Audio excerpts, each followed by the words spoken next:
Great rising, great afternoon, great evening.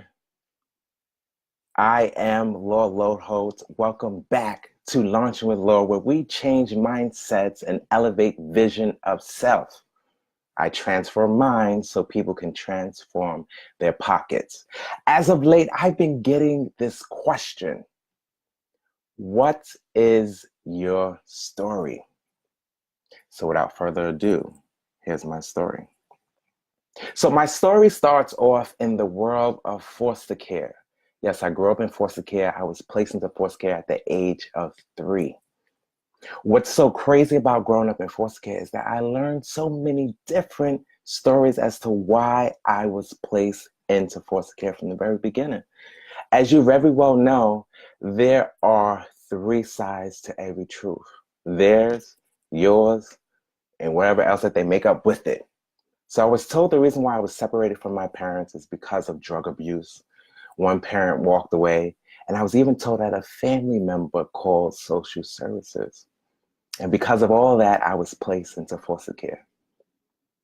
One thing that I remember that I learned most of all is that my mother took the heaviest hit from it. She was a police officer that lost everything. She lost her children, she lost her apartment, she lost everything.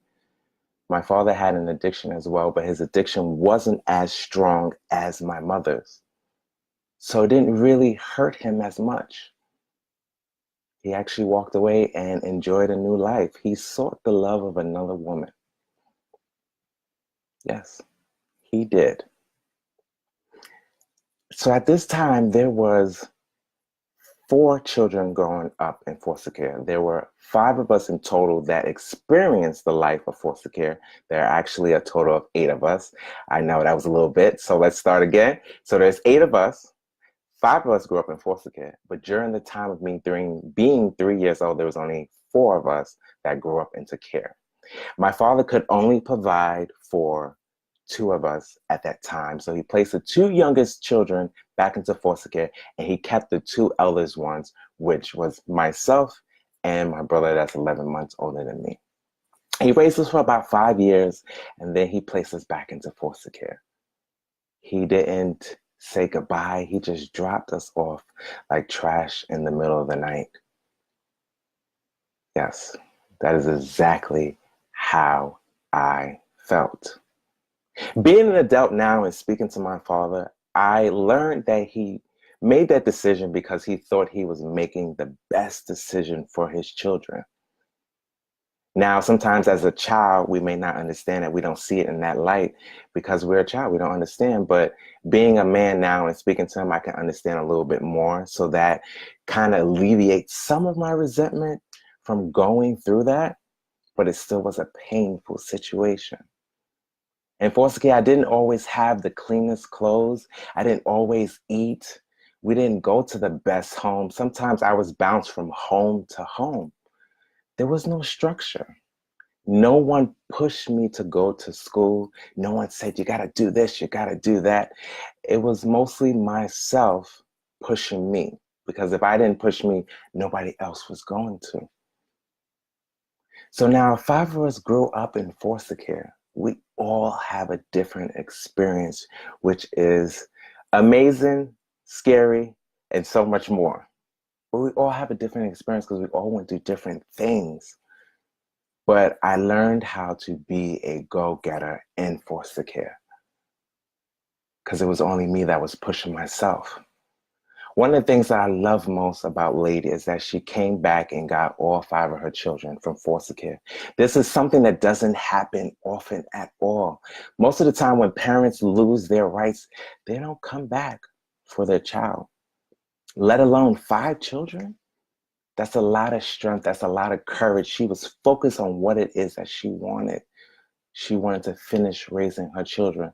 And I love and appreciate my mom from coming back and finish raising me.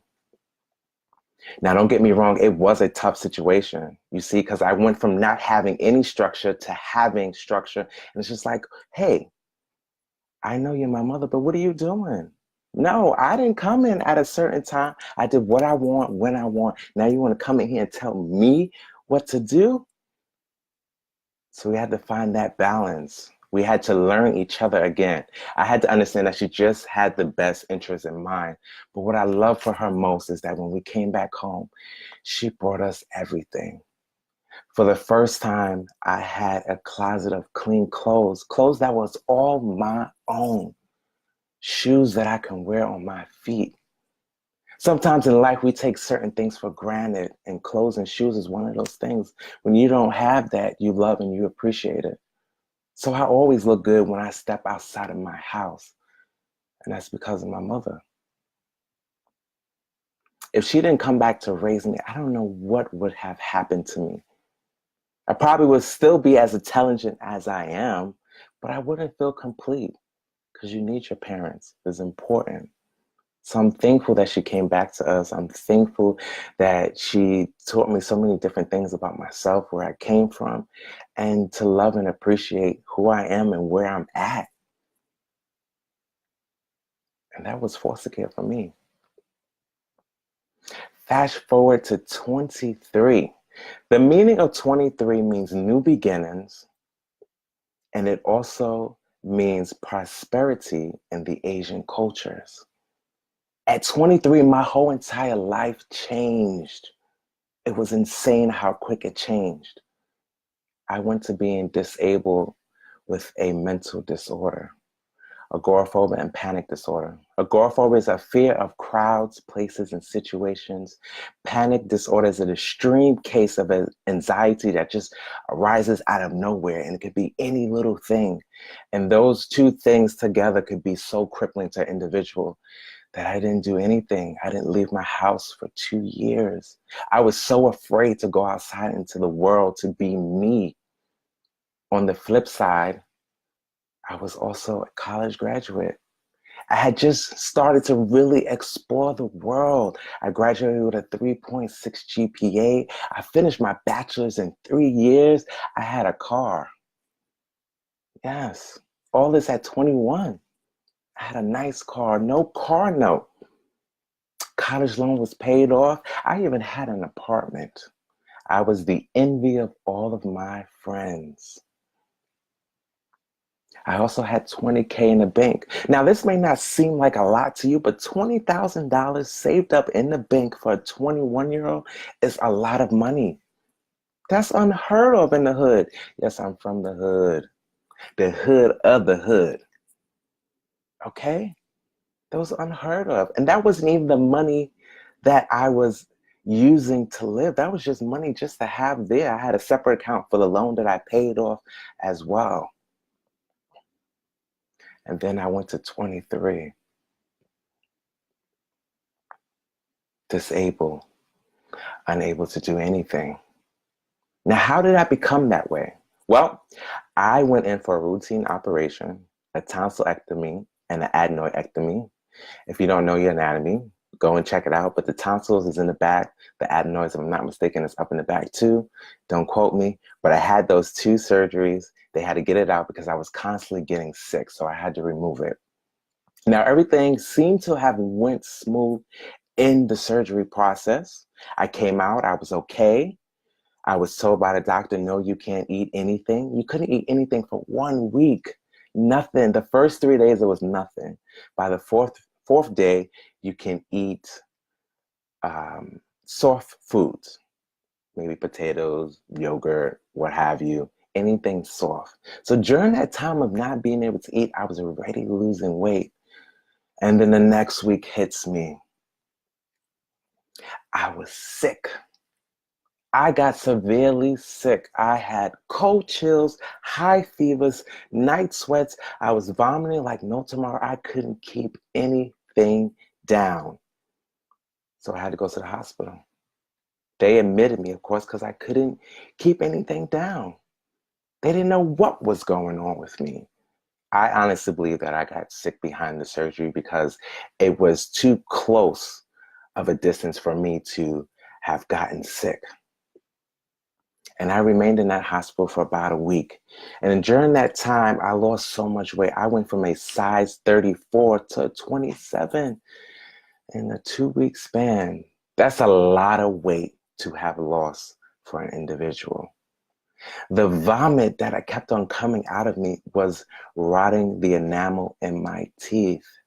Yes, it was getting to a point where these beautiful teeth would have fell out of my mouth. That's how bad it was. I couldn't keep anything down.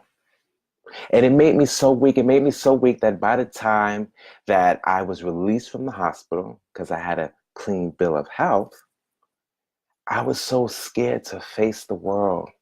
I was so traumatized behind it. It's loud sounds, people, anything. It just drove me a little crazy. So I stayed in my house. And then the next thing I know, I wasn't sleeping. I stopped sleeping and delirium started to set in. Yes, you start to go a little bit out of your mind when you don't sleep. Sleep is important. It's the time when the body starts to repair itself. And if you're not sleeping, the body can't repair itself. It can't relax. Your mind doesn't rejuvenate. And I fell into delirium. After delirium, you fall into a state of psychosis. Psychosis is when you are unaware of reality. I didn't know if I was coming or going. I was making up all kind of things. I was running in and out of my house. I was doing all kind of crazy things. I know during this time, my family was probably like, what the heck? Yes, I had a loss of reality. My mother had no choice but to place me in a psychiatric hospital for help because she didn't know what else to do. I was wandering off. She would call me. I was in the park. Just hanging in the park. I can remember one time I told her I had to go get my car. And during this time, I had let go of my car because I became disabled. I couldn't use it anymore. And I said, no, I have my Range Rover. It is silver. It has cranberry interior, cranberry rims. I'm going to get it. Mind you, I was standing on the corner with my cane in hand because I was extremely weak, not knowing exactly where I was. A loss of reality. And I've had so many experiences like that that it caused my mother to place me into the hospital. I was there for about 2 weeks, trying to get my mind back together. They explained what exactly it is that I was going through and what type of process it would be to get back to myself. And during that time, lady came to the hospital twice a day to check on me, morning and evenings, all of which was unheard of to the hospital administration. No one goes and checks on anyone in the hospital that much when they have psychiatric problems. But you see, when a mother loves you, they will love you to the end. It doesn't matter who you are, what you did. If they love you, they love you. And that's a mother's love. So she was there 2 times a day for 2 weeks, checking on me, seeing how I'm doing, making sure that I was eating, telling me that everything was going to be okay, even though I wasn't there. She was there. That was my rock. After I was released from the hospital, it was a journey to get back to who I was. I had to go through lots of therapy. I had lots of medication. I ended up blowing up. I gained so much weight. Remember, I went from a 34 to a 27. Got out of the hospital. I was having the medication, and I went back up to a size 40. How insane was that? A size 40. To have to work my way back down and to get used to the world again. I wasn't interacting with anybody. I didn't know how to have a conversation. I was terrified to go outside of my door just to go to the store. I would have to always shield my face, hold on tight to my mother. If I wanted to leave the house, if we had to go to a doctor's appointment, a therapy appointment, I couldn't do it on my own. And then finally something clicked. I decided, no, I was going to take a chance on my own. There was this really bad storm. I can't remember what year it was, but it was like a mini hurricane in New York, and trees was knocked down. It was a wild field outside. And that day I decided that I was going to go for a walk. I didn't tell anybody. I put my agoraphobia to the side and I said, we're going to try this. We're going to make it a block. This was 2 years later. We're going to try. And I got outside that doorstep and I was scared and I was so afraid. But I said, no, we're going to do it. You see, because we have to get back to who we are as a person, rather who I am. And I pushed forward and I walked those blocks and I seen those trees on the ground.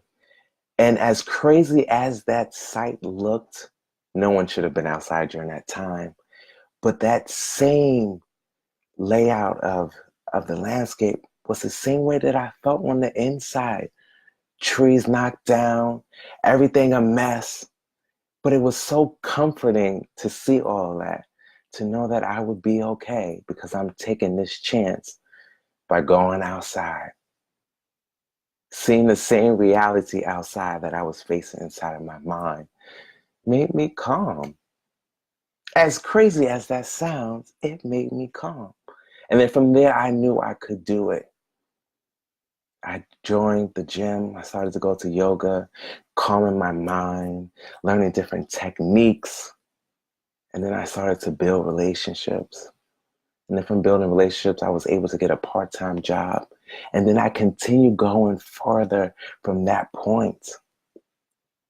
And it felt amazing to continue on that journey of going further. So I say all this to tell you to never give up. No matter what hand you are dealt, know that's just one hand. There's so many more hands after that. If I would have given up in foster care, I wouldn't be here. If I would have gave up with my mental condition, I wouldn't be here. Whatever hand you're dealt, you just play that hand to the best of your ability and know that there's going to be another round coming. That's just right now. That's not your actual reality. What you're going through is just building you up for something even greater. So you got to continue to push forward. You can't let it get to you. And then you take those stories, like how I'm doing in this moment, and you share it with other people to inspire them to push forward. Because even though you see this cover, you never know what a person is dealing with. So don't take anything for granted. You be grateful, you continue to push forward. And you appreciate those stories that that individual is telling you, because we all can take a little something from a story. A story can help any and everybody. So share your story. I want to remind you that if you're feeling stuck, I did create a program called Releasing Complacency. I'm going to put it in the description so you can actually check it out. It really dives deep into helping you to release complacency so you get unstuck, so that you go for what it is that you're trying to go for. I'm even coming up with a workshop called Master Your Choice. And it's all about dream building, helping you to figure out what it is that you were destined to do, what it is that you were here, placed on this earth. Because we all got to strive for something. And why not start with you? So you could check out these things. I want to thank you guys for listening to me. It felt really good to share my story and release this, so you have a better understanding of who Law is and why I'm on this journey. And it just felt so amazing to do that. Don't forget to like, comment, and subscribe. Share with as much people, because my story can change someone's life just like your story can change someone's life. So if you have any questions or comments, put it down there. Remember to hit that bell on Facebook so you can get my notifications. Remember to hit that bell on YouTube so you can get my notifications. Hit it. Stay connected with me so I can stay connected with you. As always, never forget Law's Law, living, loving, laughing, and libations. I will see you in the next video.